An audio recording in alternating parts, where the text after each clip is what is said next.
ओम गणेशाय नमः। ओम नमः शिवाय। मैं निखिल ज्योतिष आचार्य आप सभी का मेरे चैनल पर पुनः स्वागत करता हूं।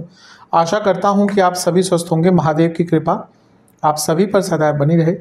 ये वीडियो टॉरस यानी कि वृषभ के लिए बहुत महत्वपूर्ण है, क्योंकि वीडियो है आने वाले सप्ताह यानी कि 13 से 19 मई के साप्ताहिक राशिफल के बारे में। मेरा साप्ताहिक राशिफल चंद्रमा की स्थिति पर आधारित होता है, चंद्रमा के गोचर पर आधारित होता है। चंद्रमा एक ऐसे ग्रह हैं, बहुत तेज भागते हैं, 2.25 से 2.5 दिन में राशि बदल लेते हैं। तो बहुत स्वाभाविक है कि पूरे हफ्ते में अलग अलग भावों में रहेंगे, राशियों में रहेंगे, ग्रहों के साथ युति योग दृष्टि संबंध बनाएंगे। इन सब चीज़ों का क्या प्रभाव आपके जीवन पर पड़ सकता है, ये आधार मेरे साप्ताहिक राशिफल का रहता है।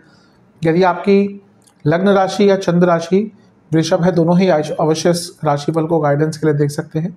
मेरे हिसाब से लग्न राशि से ज़्यादा सटीकता आती है।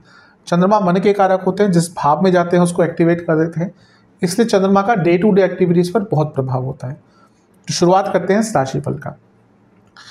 13 मई को सुबह 4 बजे चंद्रमा आपके तीसरे घर में आ जाएंगे, यानी कि अपनी खुद की कर्क राशि में, और 15 मई दिन के 3 बजे तक यहीं पर रहेंगे। चंद्रमा का तीसरे भाव में भी आना बहुत अच्छा होता है, और क्योंकि अपनी ही राशि में आ रहे हैं ये और भी अच्छा है।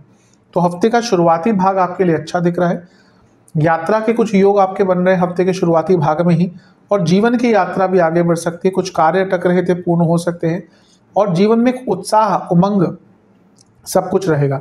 ध्यान बस लेना है, केंद्रुम योग में है चंद्रमा, तो ओवर एक्साइटमेंट से बचना है और कम्युनिकेशन पर ध्यान देना है। अदरवाइज तो आपका ये जो समय है हफ्ते का शुरुआती भाग वाला बहुत अच्छा है, बहुत शुभ दिख रहा है। लग्न के स्वामी यानी कि शुक्र, उनसे भी केंद्र भाव में है, यानी कि अगर कुछ महंगी चीज़, कोई महंगी वस्तु खरीदने का प्रयास कर रहे थे, बहुत टाइम से नहीं खरीद पा रहे थे, वो भी खरीद पाएंगे, क्योंकि शुक्र स्वयं भोग स्थान में है और चंद्रमा उनसे केंद्र में है। तो मन की कोई इच्छा भौतिक रूप की यहाँ पर पूर्ण हो सकती है। ओवरऑल समय अच्छा है, बस जैसे मैंने कहा केंद्रुम योग है, तो अपने एग्रेशन पर भी, अपने इमोशंस पर भी, इमोशन से ज़्यादा अपने कम्युनिकेशन पर, अपनी बॉडी लैंग्वेज पर बहुत ज़्यादा ध्यान दीजिएगा। अन्यथा तो ये समय आपका बहुत अच्छा दिख रहा है। नवमांश कुंडली बता रही है कि यात्रा के योग हैं हफ्ते के शुरुआत में। दशमांश कुंडली के अनुसार कार्य क्षेत्र में कंट्रोल वापस आता हुआ दिख रहा है, लेकिन अपने कलीग से बच के रहें। बिजनेस बहुत अच्छा समय है, नई पॉसिबिलिटीज़, नए ऑप्शंस, नई संभावनाएं, नए कार्य खुलते हुए दिख रहे हैं। जहाँ तक लव लाइफ की बात है, थोड़ा सा रिलेशनशिप एक बर्डन के तरह से आपको लगेगा, कभी कभी सबके साथ ऐसा होता है। कोई बात नहीं, इसको ज़्यादा सीरियसली ना लें, समय बीतने दीजिएगा। वैवाहिक जीवन, थोड़ा सा अपने लाइफ पार्टनर की बातों को सुनिए, समझिए, प्रोसेस कीजिए, तभी रिएक्ट कीजिएगा। स्टूडेंट्स, थोड़ा कंपैरिजन्स कीजिए, आसपास के बच्चे क्या पढ़ रहे हैं, किस तरह से पढ़ रहे हैं, वो किस स्टेज पर है, इन सब चीज़ों पर विचार करना पड़ेगा। सेहत के अनुसार गले के रोग, ENT की प्रॉब्लम, थायराइड संबंधित रोग तंग करेंगे। सर्वाष्टक में आपका 10वां स्थान बली है, कार्य क्षेत्र में बिजी काफ़ी रहने वाले हैं। 15 तारीख दिन के करीबन 3 बजे चंद्रमा राशि बदलेंगे और चौथे भाव में आकर विराजमान हो जाएंगे। 14 तारीख को सूर्य ने भी गोचर कर लिया होगा और आपके लग्न भाव में आ जाएंगे। चंद्रमा 15 की 3 बजे से दिन के 18 तारीख के सुबह 4 बजे तक यहीं पर रहेंगे। चंद्रमा का चौथे भाव में आना मिश्रित प्रभाव देता है, कार को भावनाशय दोष उत्पन्न करता है, और क्योंकि शनि की दृष्टि भी है, यानी कि थोड़ी उदासीनता, घर में प्रॉब्लम्स, घर में कहा सुनी, घर में मन ना लगना, एक उच्चाट सा माहौल रहना, और माता जी की सेहत, सब पर थोड़ा सा बुरा प्रभाव पड़ सकता है। ध्यान रखना है। केंद्रुम योग तो पूरे हफ्ते के अगले 2 हफ्ते, अगले 1 हफ्ते और बना रहेगा, ये क्योंकि अभी स्थिति ऐसी ही चल रही कि अधिकतम ग्रह यहीं पर है, इसी जगह पर।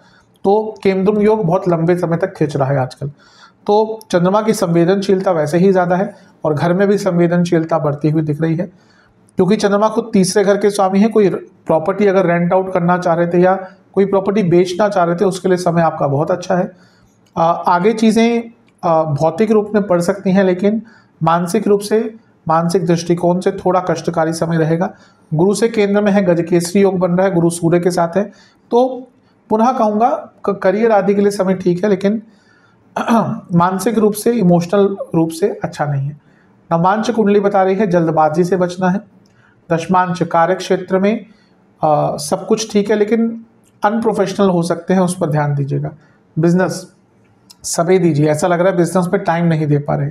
लव लाइफ ठीक समय है, समझ पाएंगे एक दूसरे को, थोड़ा रोमांटिक टाइप का टाइम दिख रहा है, अच्छा समय है।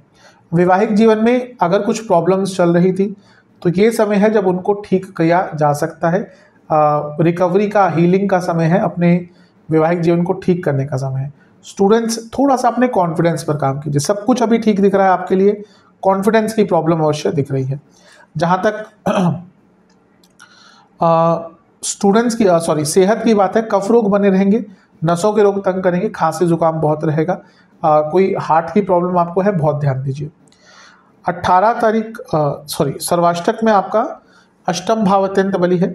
यहाँ पर थोड़ा सा फाइनेंशियल निर्णयों से बच के रहेगा। कोई भी अचानक से बड़ा धन के मामले में निर्णय नहीं लीजिएगा। 18 तारीख सुबह के 4 बजे चंद्रमा आ जाएंगे आपके पंचम भाव में, यानी कि केतु के साथ कन्या राशि में, और सप्ताह के अंत तक यहीं पर रहेंगे। चंद्रमा का पंचम में आना वैसे तो ठीक होता है, लेकिन यहाँ पर केतु के साथ आ गए तो ग्रहण दोष लग गया।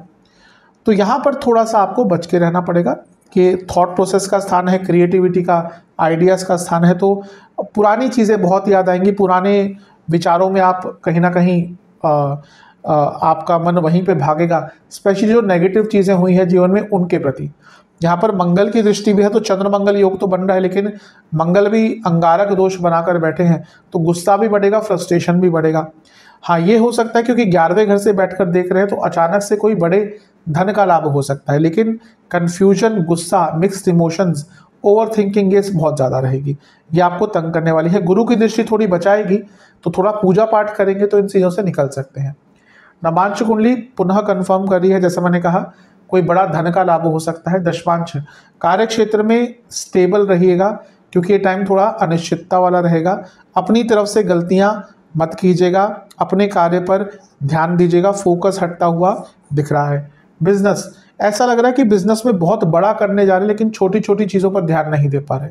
ऐसा होता है कभी कभी, हम आगे बढ़ने के चक्कर में जो जीवन के बेसिक्स हैं, चीज़ बिजनेस के बेसिक्स हैं, उस पर से ध्यान हमारा हट जाता है। इस पर काम कीजिए। लव लाइफ अच्छी है, लेकिन थोड़ा सा स्पेस दीजिए अपने पार्टनर को। 24 घंटे उनके साथ नहीं रह सकते, कोई भी व्यक्ति को अपना एक स्पेस चाहिए होता है, थोड़ा सा इस पर विचार कीजिए। वैवाहिक जीवन में ओवर एक्साइटमेंट बहुत तंग करेगी, ओवर एंथुजियाज्म बहुत तंग करेगा। स्टूडेंट्स, गुस्सा बहुत दिख रहा है, एग्जाम के लिए बहुत अच्छा टाइम है, लेकिन गुस्से पर नियंत्रण रखना पड़ेगा। सेहत, पेट के रोग, इन्फेक्शंस, आंखों के रोग, नेत्र रोग तंग कर सकते हैं। सर्वाष्टक में पुनः अष्टम भाव अत्यंत बली है। अचानक से धन प्राप्ति के योग बन रहे हैं। उपाय के स्वरूप में देवी माता को हलवे का भोग लगाकर दुर्गा माता को एक बार उनकी आरती कीजिएगा। आशा करता हूँ वीडियो काम आएगा। चैनल पर नए हैं, सब्सक्राइब कर लीजिए, वीडियो को लाइक कर लीजिए। अगली वीडियो में मिलूंगा, तब तक के लिए ओम नमः शिवाय।